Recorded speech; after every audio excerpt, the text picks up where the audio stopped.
La fecundación es uno de los procesos más importantes y fundamentales no solamente del ser humano, sino de la mayoría de las especies, porque es a través de ella que una especie va a poder perpetuarse y por lo tanto mantenerse en el tiempo.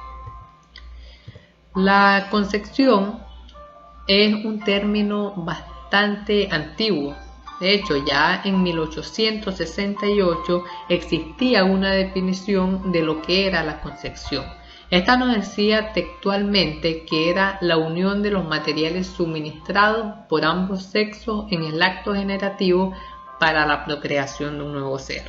Si bien es cierto, existen definiciones más recientes y más actuales, pero todas terminan haciendo referencia a lo mismo, y es que para que pueda existir vida o desarrollarse un nuevo ser vivo, necesita fusionarse dos materiales importantes, y es el gameto sexual masculino, el espermatozoide, y el gameto sexual femenino, el óvulo. A través de esa fusión se formará un cigoto, que es donde iniciará posteriormente la vida de un nuevo ser vivo. Existen definiciones recientes que nos hablan que para que pueda existir vida se deben de seguir tres criterios o tres acepciones biológicas. Estas son: una es el acto de estar embarazada, dos, formación de un cigoto viable, y la tercera es el estado de ser concebido. Dice que si se cumplen esas tres características, entonces es posible generar un nuevo ser.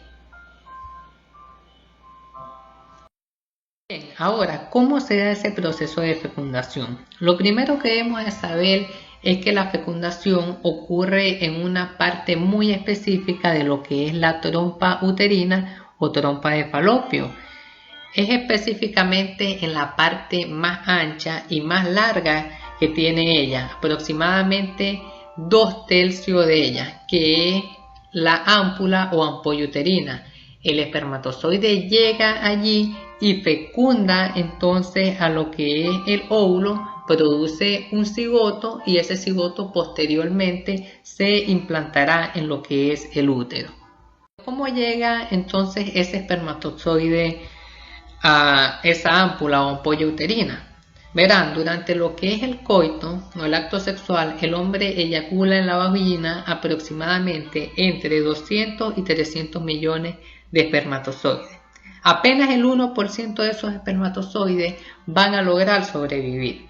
¿Y a qué se debe eso? A que recordemos que la vagina, por su calidad protectora, por así decirlo, tiene un pH bastante ácido que le resulta favorable a ella, pero desfavorable para los espermatozoides, y es por eso que gran parte de los espermatozoides eyaculados en el tracto vaginal se pierden.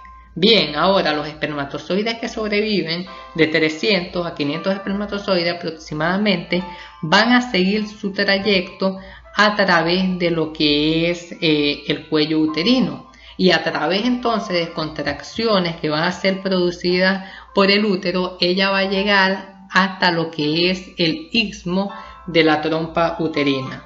Una vez que ella está allí, el espermatozoide pierde la motilidad, y él vuelve a ganar entonces motilidad cuando es liberado el ovocito.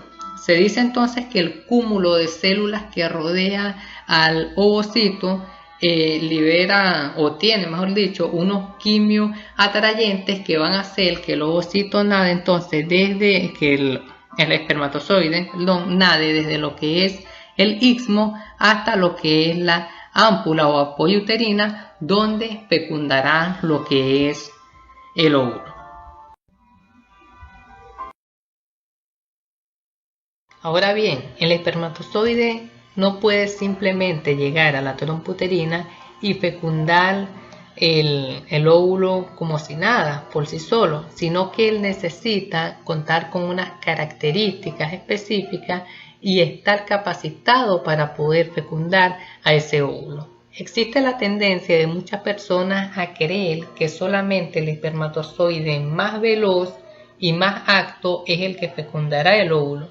Si bien es cierto, sí es el más acto, pero no el más veloz, ya que un espermatozoide puede llegar primero que otro, pero si no está capacitado y no cuenta con esas características necesarias que le permitan atravesar esas barreras que tiene el espermatozoide, simplemente no lo fecundará. Es por eso que los espermatozoides deben experimentar un proceso de capacitación y una reacción acrosómica. El proceso de capacitación es un acondicionamiento que ocurre en el aparato reproductor femenino. Dura aproximadamente unas 7 horas. Él ocurre en una parte muy específica del aparato femenino y es en lo que es la trompa de falopio. Únicamente se da allí. ¿Gracias a qué? Gracias a interacciones epiteliales que va a existir entre lo que es la mucosa de la trompa y el espermatozoide. Debemos de tener en cuenta que solamente los espermatozoides capacitados pueden cruzar las células de la corona radiada y por lo tanto experimentar lo que es la reacción acrosómica. Esta es una de las primeras barreras que el espermatozoide debe de atravesar para poder llegar a fecundar el óvulo. Esa primera barrera entonces es la corona radiada. En lo que es la corona radiada y la zona pelúcida se encuentran más espermatozoides. Esos otros espermatozoides, si bien es cierto, solamente uno fecundará al óvulo, los demás que están allí, dice la literatura, que van a ayudar a ese único espermatozoide a que puedan penetrar lo que son las barreras que tiene el ovocito rodeándolo para que éste pueda fecundar el óvulo.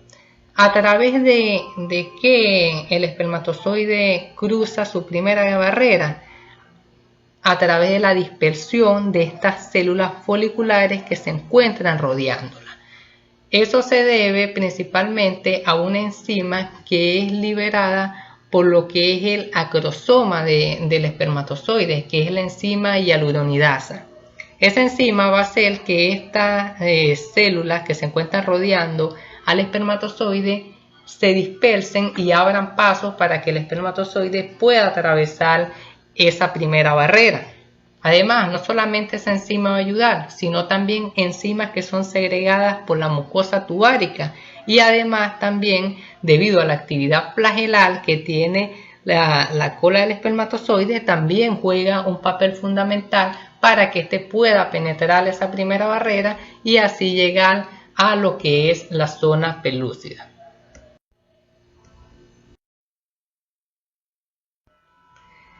Una vez que el espermatozoide ha atravesado la primera barrera, que es la corona radiada, deberá de penetrar entonces la zona pelúcida. La zona pelúcida es una cubierta de glucoproteínas que se encuentra rodeando al ovocito.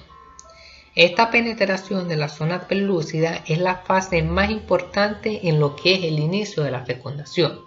Ahora, ¿cómo es que el espermatozoide logra penetrar lo que es la zona pelúcida? Eso lo hace gracias a la acción de enzimas que son liberadas por el acrosoma. Enzimas tales como la esterasa, como la acrosina y la neuraminidasa. Pero la más importante de esas enzimas es la acrosina. Esas enzimas aparentemente parecen dar lugar a lo que es la lisis o la ruptura de la zona pelúcida, abriendo un camino así entonces que va a permitir que el espermatozoide pueda ingresar al ovocito y por lo tanto fecundarlo. Una vez que el espermatozoide o que la cabeza del espermatozoide toca lo que es el ovocito, inmediatamente se va a crear una barrera que se torna impermeable para que así otros espermatozoides no puedan ingresar al ovocito. Eso se debe entonces a un proceso denominado reacciones corticales y de zona. Esa reacción se debe a enzimas lisosómicas que son generadas por los gránulos corticales del ovocito. Ahora bien, una vez que el gameto masculino ha logrado atravesar esa barrera, la corona radiada y lo que es la zona pelúcida, él deberá de experimentar una fusión entre lo que es la membrana del ovocito y su propia membrana. Eso se va a dar gracias a una adherencia inicial que va a ocurrir entre ambas membranas, la del ovocito y la del espermatozoide. Esa adherencia va a estar facilitada por la interacción de unas sustancias importantes denominadas integrinas y sus ligandos en lo que es el ovocito y por las desintegrinas en el espermatozoide. Tras esta adherencia entonces que se va a fusionar ambas membranas, tanto la del ovocito como la del espermatozoide. Pero algo que debemos tener en cuenta, y ojo con esto, es que la parte de la membrana plasmática del espermatozoide que se va a fusionar con la membrana del ovocito es la que se encuentra cubriendo la región posterior de la cabeza del espermatozoide. Y eso se debe a que la membrana plasmática que cubre el acrosoma del espermatozoide se perdió cuando ocurrió la reacción acrosómica. Otra consideración que debemos de tener en cuenta es que lo que es la cabeza y la cola del espermatozoide entran en lo que es el citoplasma del ovocito, pero su membrana plasmática queda atrás en lo que es la superficie de ese ovocito. Bien, una vez que ya han ocurrido estas tres fases, que es la penetración de la corona radiada, la penetración de la zona pelúcida y la fusión entre las membranas del ovocito y la membrana del espermatozoide, y el ovocito va a responder al instante en tres formas.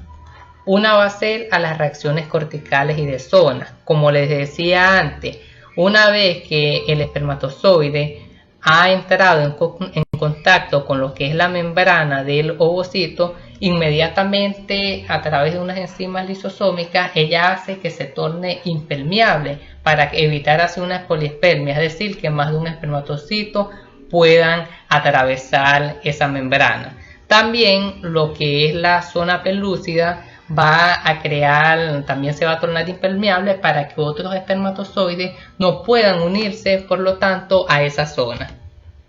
Luego va a responder a lo que es la reanudación de la segunda división meiótica. Una vez que el espermatozoide entra en lo que es el ovocito, se reanuda la segunda división meiótica y a una de las células hijas del ovocito se le da un nombre denominado segundo corpúsculo polar. Y la tercera forma en la que va a responder es a la activación metabólica del ovocito.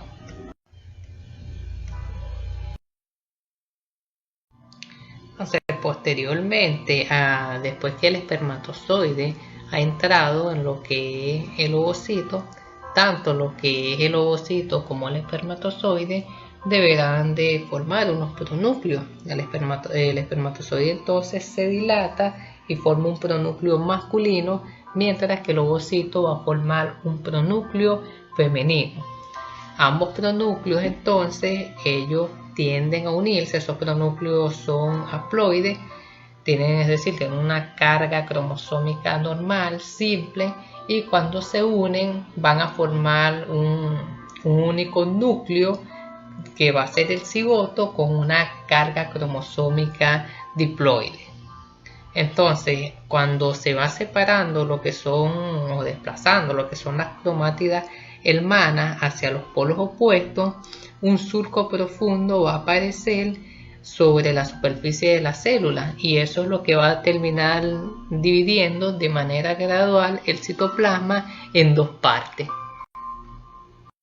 Entonces, lo que es el pronúcleo masculino, él va a tener una carga cromosómica de 23, es decir, 22 autosomas, y un cromosoma sexual que puede ser X o puede ser Y. Es por eso que se dice que el hombre entonces quien determina genéticamente el sexo, y el pronúcleo femenino va a contar con una carga cromosómica haploide de 23 cromosomas, como dijimos, entonces 22 autosomas y un cromosoma sexual que va a ser el X.